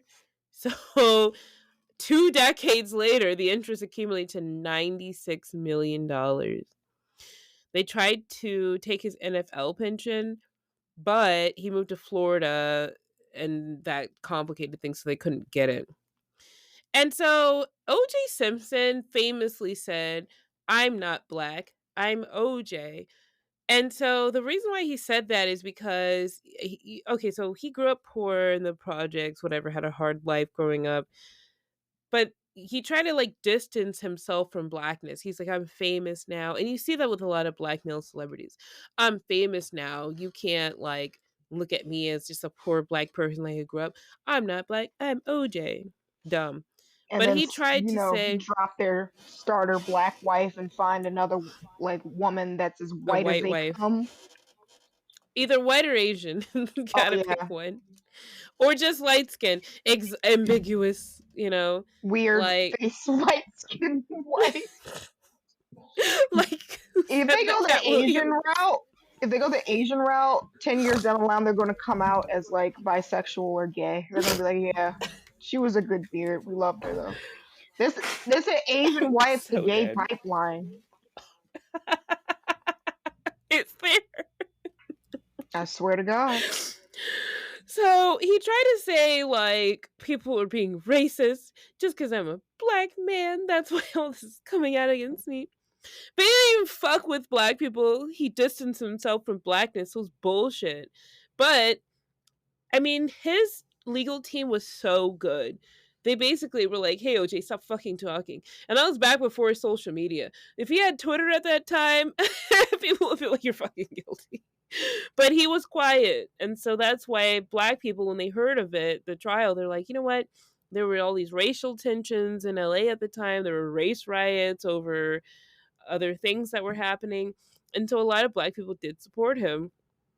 And yeah, there is a pattern of this on the show. When you have like powerful, violent black men, they don't give a fuck about the black community, but they receive support from the black community because like we get sometimes brainwashed and we just see the media and we go with the media's narrative. Can't think for yourself.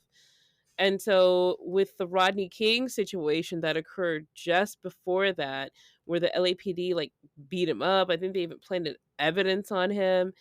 Like, and so when it came down to the trial, it was just like, I watched this documentary about it and they said, white people got away with beating the hell out of Rodney King, an innocent, unarmed black man, and there was a video of it. And then they were like, this was black people's revenge, was making sure OJ was acquitted. And so it was a very political situation, but he did not deserve that acquittal. It's just a situational timing kind of thing. And so Yeah. Didi put in the show notes. Go on. No, I'm just like, what? But like Nicole and Ron didn't. They didn't have to be the sacrificial lambs to that. The LAPD could have got juiced, not them. Yeah, and so Didi put in the show notes, she said, this is giving big Diddy vibes. So go listen to our past 2 episodes about Diddy because you'll see the connections here. But go on. Okay, so we know that he was a pretty good football player, but we're not going to go through the stats of all that because, like most of our listeners, I pee when I sit down, so I'm not going to go through that. So he was popular in Hollywood because he allegedly seemed to transcend race, aka he was like non-threatening to white people. And boy, were they wrong about that. Sorry. But Dare I say they were dead wrong about that? Yeah. Dead wrong. So, I love the Naked Gun movies, and I remember him kind of being there. He was there for sure. But there was one thing that I discovered that he had, and I kind of wish I didn't discover it, but I feel like I've seen more of the world now that I discovered it. So in 2006, he actually had his own version of Punked. It was called Juiced, and he would scream, "You just got juiced," which would make any person at the time fall to the floor with fear. And that's what he would say when he would show the hidden cameras. And in the opening, topless strippers would just dance around him while he rapped the theme, and he was dressed as like a pimp. And they were all white, by the way, so it was just like a bunch of white women just dancing around him. And they didn't need to be topless. Like, they were clothed in the beginning, and you're like, okay, it's kind of raunchy. Like, you're letting us know that it's like adult programming, and then they just get completely naked, and you're like, whoa, like what's the gist of this? And then it just cuts to the prank show. So we're just gonna go through like the highlights of the episodes. In one episode, he tries to sell a white Bronco with a bullet hole in it, and the person he's selling it to, he's like, "Oh, it has very good escapability," and the guy And gets I'm real nervous and tries and like backs up.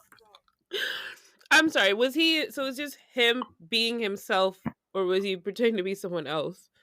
He does that sometimes. Sometimes In he's this OJ. moment, he was Sometimes he himself. puts on a disguise. Yeah, that moment he was OJ and he was trying to sell a Yo. Bronco as the Bronco.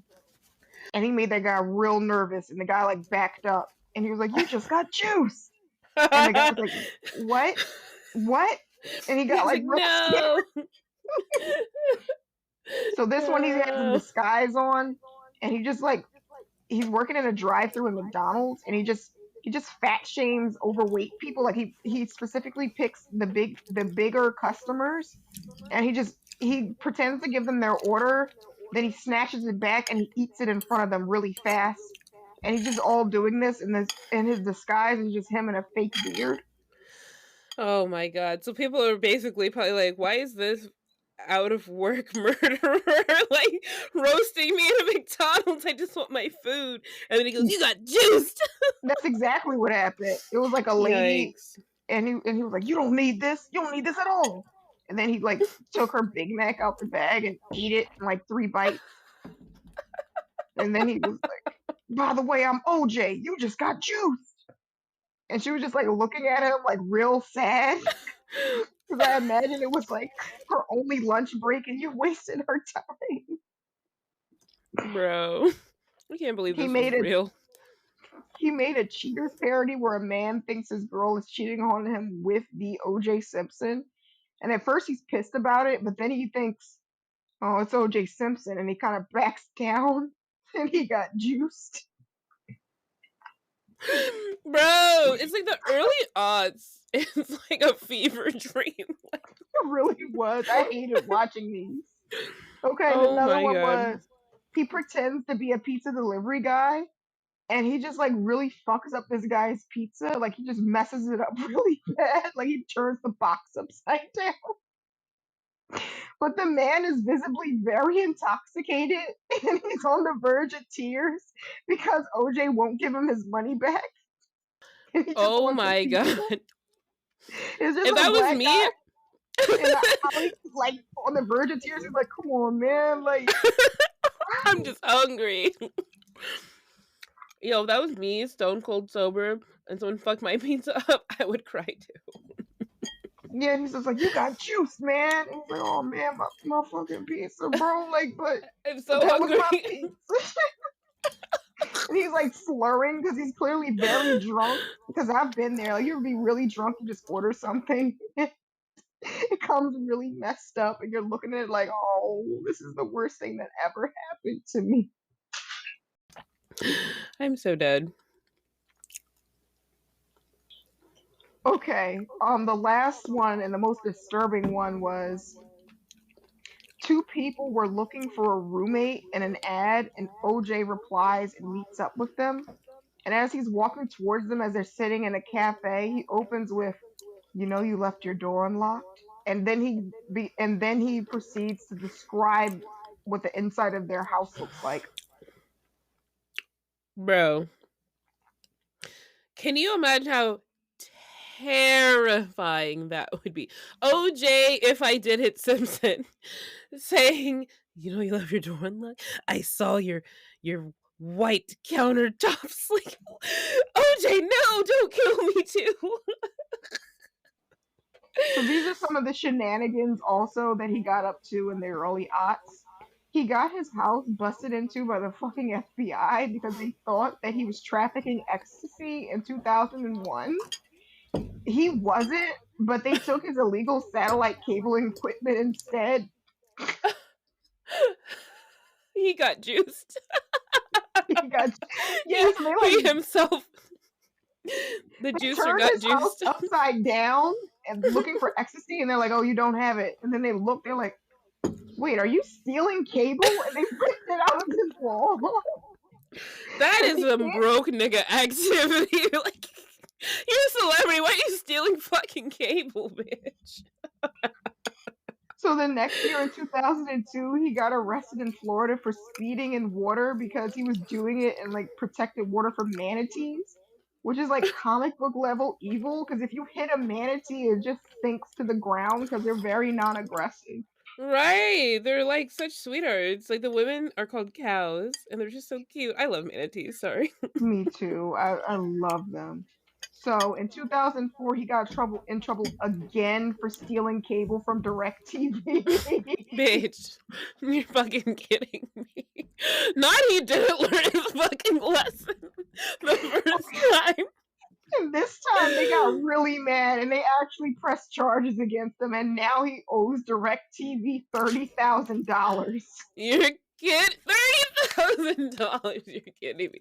Has to be damages because there's no way you're stealing that much cable. Oh my god. No, they packed it on from the FBI. They were like, "We let you get away with it the first time because the FBI let you Bro. off with a warning because they were looking for ecstasy and they found you stealing cable. But why would you go and do it again after the FBI found it?" It's like, was something mentally wrong with OJ? It had to be CTE. They didn't know it back then about CTE. They Because think that he actually had it. you had to have. I mean, look at all this. I saw a comedian. I don't know if you saw this. Somebody posted like a comedy special where they're like, he's like, you know what? At first I thought OJ did it. But when I found out the evidence, he's like, there's no way someone could be stupid enough to leave the bloody glove like in his house, drive a Bronco at a low speed chase with $8 grand and a fake ID. Like, he's like, no one be that dumb. That's really like, that was OJ. It's just that he just got lucky that once and he thought that it just could keep happening. But people are like, you got really fucking lucky. Like, you're not clever or charming. You're actually very fucking scary. You got juiced. I'm sorry, but So he like bounced out of California too because he owed them like upwards of $1 million in taxes, and he has a tax lien.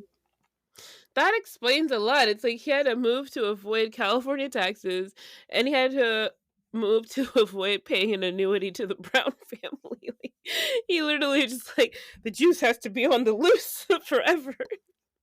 And that's why he just kept going to Florida, because Florida is just like a loosey-goosey red state. They were just like, we'll let the juice loose here. Just please don't kill our manatees and steal our cable again. Buy your cable, bitch. So OJ wrote a book that we mentioned earlier in this episode. He called it If I Did It. And it's a ghostwritten book about like, if he did it, he would do it this way, the correct way. And so the book is trying to basically say, I didn't do it because if I really did it, this is how I would do it, about Nicola Brown and Ron Goldman, which he did because it was a civil trial. He did do it, let's be clear. But he was basically, that was his defense, right? But it was basically a fucking confession, and people interviewed him about the book. The book actually is based on interviews that he had about that situation. And so when he talks about the murders, he speaks in first person. He even says, and this is a quote, I remember grabbing the knife. So can you imagine how psychotic that is? Like, let's say you're Nicole Brown's sister or Ron Goldman's like mother, how psychotic and traumatic that would be to have an insane, obvious murderer writing this book, right? So the Goldmans were pissed and they take his stupid ass back to court, and obviously they win the civil suit. And OJ was supposed to receive like $1 million from the publisher for the book, but the families of the victims get any money like from it, as they deserve. I mean, he's even like just using everything that happened for his own profit. I mean, that's like psychotic behavior. And I'm sorry, let me just add, this is someone's baby daddy. Like, we talk about on the show all the time who's a final boss of bad baby dads. And I thought it was Diddy, but it's like, well, OJ's dead now, so yeah, it's still Diddy. But anyway, the family takes control over the book's publishing and design, and they changed it to If I Did It, Confessions of the Killer, but they put the if really small. And that's why people think, like we mentioned earlier, people think he wrote a book called I Did It, Confessions of the Killer. And I'm like, I'm sorry, that's very clever. Because, I mean, that's his legacy. People who don't know this, they think that's what he wrote. And they put 4 words in the book by people who were affected by the murders. Which, you know, like, again, what if you're like Nicole Brown's like sibling or mom or something, and so it's very emotional. And so if you read that, you open to those sad stories, and then you read him saying, I remember grabbing the knife. Like, what the fuck? Oh god. I watched some of the interview that he did that's like, you know, like part of the book that a chapter is based on. And he's saying all of this exclusively in the first person, like a first person like story, like step by step of a murder. And he's saying it with like an empty-eyed smile on his face. So and it goddamn was disturbing, dude. It was chilling. Like, you know how like people are like, oh my god, I watched that like video of like Charles Manson and it spit chills down my spine. And I'm like, no, that was like the scariest thing I ever fucking watched. Like he took pleasure in that, and he's taking more pleasure of the tension from it. He pretended he had a knife, and he's like, ree. Remember, did you see that one? Yeah, I did. What's wrong with him? It's like he was a walking meme more than he was a person. Like his brain was scrambled eggs. Like he took a lot of hits. Absolutely. So that's CTE. The juice got loose once again. And it wasn't his final time getting loose. In 2007, OJ and a group of men led by him decide to fucking rob people in a hotel room in Las Vegas. This obviously did not go well. He's charged with kidnapping, criminal conspiracy, assault, robbery, and using a deadly weapon. So, this is a stark contrast to his trial in California. His jury is completely white, and he's in Nevada. And they don't like his ass. Very red state. Very red state. Extremely. So, the I'm not black, I'm OJ defense goes terribly. And he's facing life in fucking prison because they throw the book at his ass. But instead of life, they talk it down to 33 years for the kidnapping and armed robbery. They should never let him out.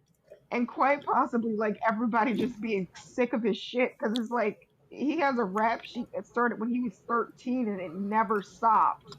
Like, he never learned. He cannot be rehabilitated.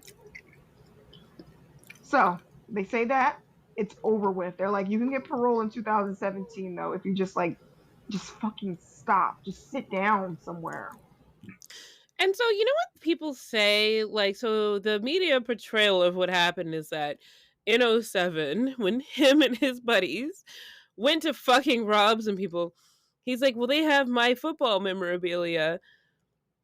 Okay, so buy it back from them. Again, the same nigga that's stealing fucking cable as a celebrity. Why do you think it's okay to just steal things back? Maybe sue them. Say, hey, these are my things. Sue them. Get back. You don't have to go to their hotel in Las Vegas, kidnap and unlawfully imprison them, commit criminal conspiracy, assault, and robbery with a deadly weapon, because there were guns. And so you would always see like people defending him. Well, it was his own memorabilia. Legally he didn't have ownership of it at the time. That's not how you go about getting ownership of things back. If someone steals from you, you don't fucking assault them with a deadly weapon. You go through the courts. I mean, he just like Dee said, his mind at that point was just fucking cottage cheese. It was Swiss cheese. It was some kind of mushy cheese with holes in it. It was scrambled eggs with fucking. It was scrambled eggs, no cheese. No cheese. It was beyond cheese at this point. They couldn't fix it. It was burnt scrambled eggs. And so he deserved all those years he served. And so there was a long time where, OJ obviously is a cultural meme, but he was in jail for 9 years. So it's like, oh, people kind of were like, whatever. But then he came out. And that was scary because, like, he kept fighting that. He was like, well, I want parole now. And they're like, no, like, you did that. The witnesses lived this time. Fuck you. You're not getting out. No. Oh god. They're like, you're getting it's 2007 now. 2017. You can't dispute this. They lived. They told us. There's no Rodney King for you to piggyback off of. You're doing this time, bitch. Yeah. Oh my goodness. And he actually got in trouble on his parole. Like, they told him specifically, they're like, don't fucking drink and don't do illegal stuff when you get released on parole. And I think TMZ... Let me guess, he got drunk and stole cable? Girl. I think a week after he was released, they saw him, like, he was playing blackjack with hookers with a drink in his hand on TMZ. And they're like... Not for real, someone playing blackjack with hookers. I mean, they released him in Las Vegas, so I'm like, well, maybe they should have put him on a plane. Deported him to another state.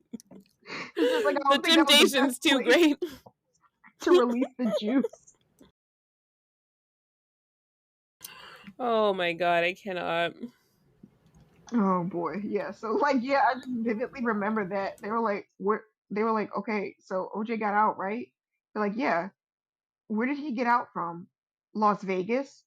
Oh, holy shit. They're like, he's not gonna make it. And as we'll get into in 1 second, he didn't. End of the road. No pulp. The end of the road. Sorry. Boys to Men. Anyway, go on. All right. We're at the end of our carton. No pulp. The juice is empty. Sunny D days are gone. All right. Yo. In May 2023, OJ says, well, guys, I got cancer. Eventually, he tells us it's prostate cancer. And he tells us, I'll beat it. He says, for sure, I'm definitely not going to die from cancer. Not the juice. Not OJ. I'm not going out like that. He died from cancer in his prostate, which is up your butt. So, very humiliating. I'm sorry. It's like, I don't want to go to hell, but I'm trying not to laugh because I don't want to go to hell. I know cancer is sad. I don't want to go to hell. Right? I want to meet OJ there. Yo, I have to get right with God because I don't want to go down there and he's like, welcome, Bree, just punching me, get in the white Bronco. Like, I don't want that. Okay, so let me just, it's not funny. He just died the other day. What day was it? It was like 2 days ago. I don't remember. Whatever. Yeah. The juice got contained. So, All of his children visited him before his death, so that was good for them. They always said he was kind of like a good dad, but I don't know how to feel about that. He made his kids sign an NDA before they saw him on his deathbed. Which is fucking crazy. And it's like, okay, so just like we always say on this show, the bar for dads is in fucking hell. He was not a good dad. He was in prison for 9 fucking years. He killed 2 of his kids' mom. And then he made him sign an NDA. Your own kids to see him. And I mean, I'm sorry. If I'm turning 34, like, on Wednesday, actually, when this episode's gonna air. Hey, happy birthday to me. But, like, if my dad was like, hey, come sign this NDA, you can't see me, I'm dying, but so I would be like, I'll Zoom with you. Like, I'm not signing that because an NDA, it's like a gag order. That means you can't talk about anything. Like, what? This is my life. I'm You're my like, how do I dad. process your death then? I guess I won't see you. My condolences. Bullshit. Good luck with the cancer. Terrible. Yeah, so when he like took the grape juice to the sky, well, not the sky, he went down. Bitch. Sorry. None of his football teams gave him any condolences or tributes. I'm sorry. I was like, he's definitely not going up there. St. Peter's gonna take one look at him and He went down to the lower room, not the upper room. yeah, he probably has like a trap door specifically for him. He'll like read out his sins and like the roll would just keep going and going and going and going. He'll probably have to call He's like, security. dude, just turn around. Yeah, he'll probably have to say, Michael, get in here! The Jews! Get in here and look at this. Somebody come and look at this. So yeah. I'm sorry. He's definitely not in heaven. He probably didn't even get up to the gates. There was an angel with a sword right at the door, waiting for him. The flaming sword, like, you know you're not coming in here. Like, just turn around now. It's like, why did you even come? I'm surprised you made it past limbo. What the fuck are you doing? Yeah. I'm sorry. So, go on. Yeah, and so it was kind of like funny, all the things that were going on during his like passing. Besides Caitlyn, the Caitlyn shade was hilarious, but a fucking dumbass news reporter, she asked the White House press secretary about the Juice dying while we're literally facing what could be World War III starting in the Middle East, and yeah, like the White House press secretary gave their condolences for people who don't know, Iran just bombed Israel, which is major.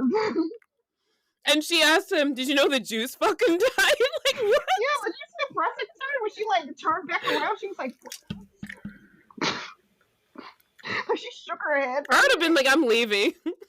And they have to be on their toes too, because like if that were me and I was a press secretary, I think all of my professionalism would just go out the window. I'd be like, bitch, what the fuck are you talking about? I would be like, you specifically get out. Like, you're done. Like, I don't know which publication you work for. I'm calling them. I'm getting you fired. Dude, that's where the every fucking Juice person in the room turned to look at her. They were like, Iran just bombed Israel, and you said, what about Orenthal? Yeah, what about OJ? OJ just died. Did you think he did it? Anyway. Nuclear war, as we were talking about. Yeah, there were priorities. But I thought this quote from the recent events pretty much summarizes our thoughts on Orenthal. His acting was a lot like his murdering. He got away with it, but no one believed him. And that was by David Zucker, who was the director of the Naked Gun movies that he co-starred in. That is a fucking sick burn. Sick. His acting was a lot like his murdering. He got away with it, but no one. I mean, the burn.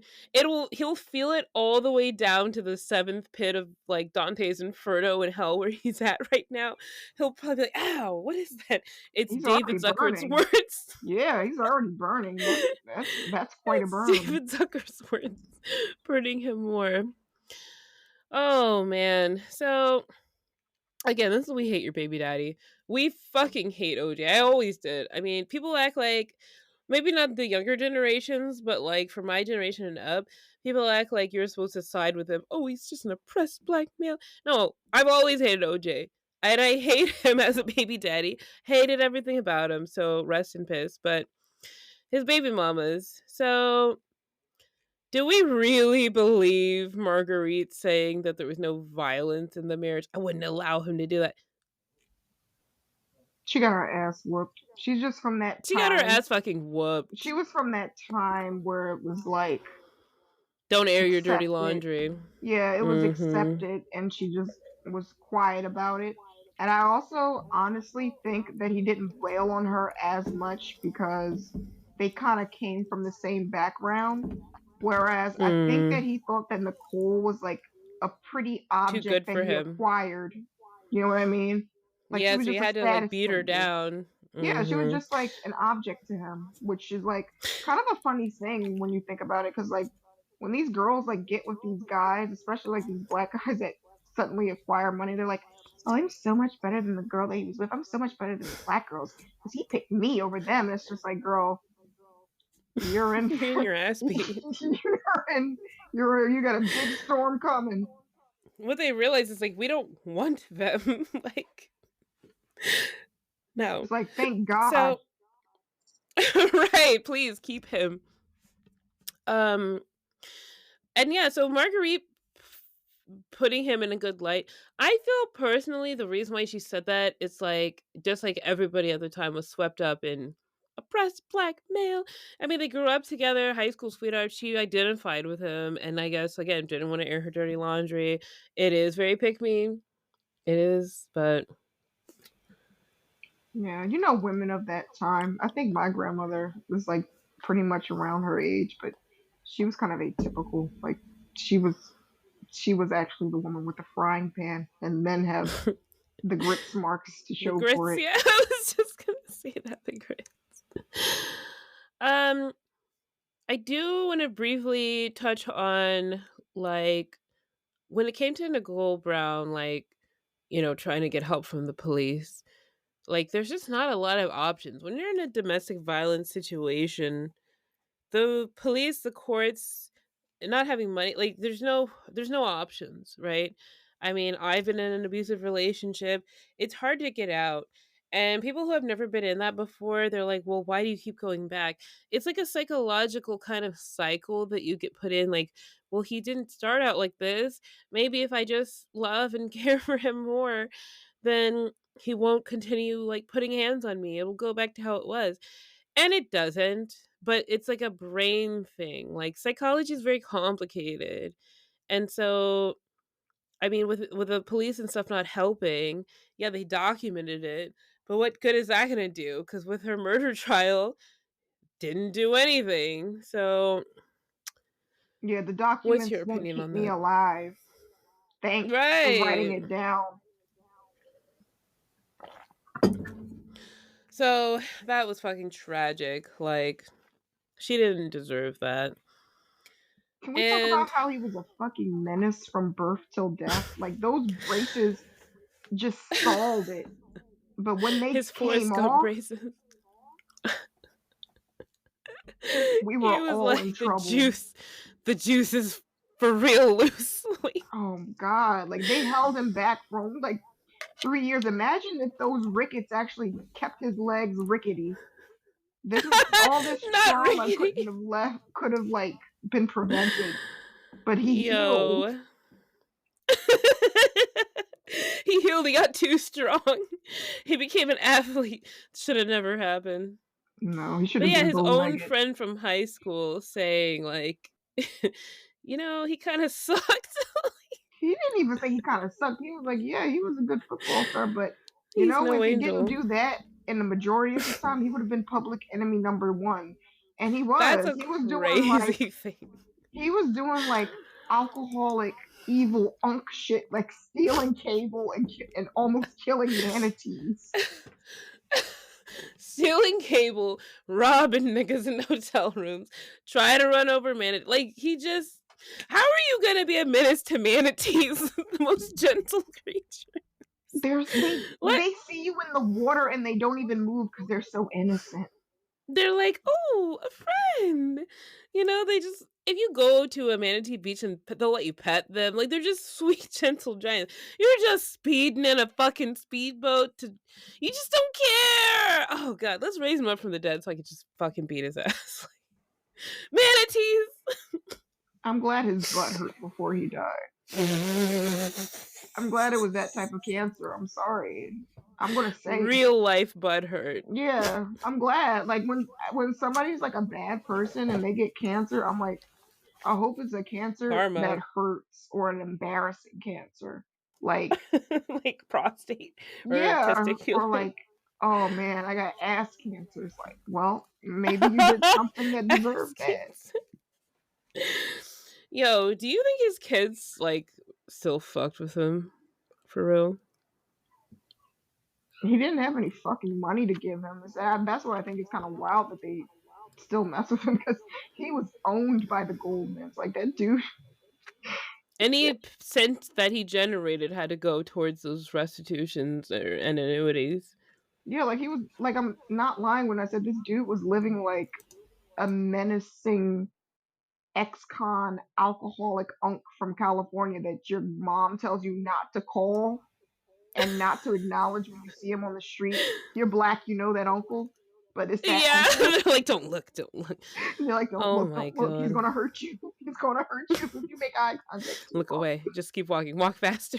That was him. But hey, they signed his NDA and saw him off. I think, honestly, if that was me, I would be like, I want the closure. Making sure he's dead in the ground. Yeah, it's just like, okay. Are you sure he's dead? Poke him with his stick. Oh my god. So let's give him a rating. Okay, rating from 1 to 5. I have One's the worst. This is what I can never grasp. Worst. The one that's the worst is the bloody glove that was found in his house that he definitely left there because he's stupid. He left the evidence in his house. And the 5 is the signed jersey that he probably robbed those people for in the hotel room. That was worth going to jail for 9 years for. Oh, good God. So they're tied to crimes because there's nothing about him that wasn't tied to crime. I'm sorry. I tried to figure something out. I was like, maybe a Naked Gun DVD, but that was too obscure. I didn't know what to put for 5. It's not like he's going to get 5. No. With 1 being the worst, honestly, this is how I would rate him. I would say he's a 2. The juice is on. You got juice. That's what I put. You got juice. Because he, as a baby daddy, it's like, were you raising your kids or were you out murdering people? Which one was it? Because honestly, with the way that his kids and his one baby mom that lived to tell the tale said, the survivor, pretty okay dad. I mean, there were no complaints on the dad front that I found. They said he was actually an okay father. Even Nicole said that, yeah, he was a great dad. I'm like, oh, well, shit, we shouldn't talk shit about that. I'm like, oh. I feel like now that he's dead, it's like maybe people will come out and be more honest now that there's no fear. Oh, wait, shit, yeah, maybe they don't want to say, maybe they didn't want to say anything about him while he was alive. Maybe he'll show up, even with his ass cancer, knocking on your door. I heard you talking shit about the Jews. No! Because nothing stopped him. He was pretty old in 2007, and he was still robbing people. Right, with a deadly weapon and a posse. He had a posse of guys. Like, what the fuck? Like I said, that's just like that old school Project California shit that's just in the blood. Like, how do you just... He literally, like, was like that guy in that meme that I sent you. He walked up like a cool cat to an unsuspecting group of young black men and was like, "We're gonna rob a hotel," and they were put under a spell. You want to be a Persian warrior? They're like, what? I'll pay you. Okay. Okay. Oh my god. So it seems that we were the one that got juiced all along. Maybe the real juice were the friends that we made along the way. We made along the way. I can't. Yo. I hate us so bad. Why are we like this? This nigga was a murderer. We still got the chuckles. I hate myself. We don't take shit seriously. We give a point. We put disclaimers and everything. Like, but it was really hard. Like, I remember sending like a TikTok to Brie about this, and it's like a girl that was trying to talk seriously about OJ. She was like, OJ Simpson, and she kept bursting out into laughter thinking about like the hijinks he went up to. Because like when you think about it, OJ was like a Scooby-Doo villain. Like you would pull off his mask and he'd be like, "Oh, you darn kids." Oh god, they're like OJ Simpson. Oh, you're under there all along. And he's got like a direct. Those meddling kids. He's got a direct TV satellite in his pocket. And a giant bag of crack. Like what the fuck is going on? Oh my god, you guys. I mean, so that's our episode. That's the ballad of the now deceased Orenthal fucking James Simpson. We hate him. Hateable, very hateable man. D, where can our listeners follow us on?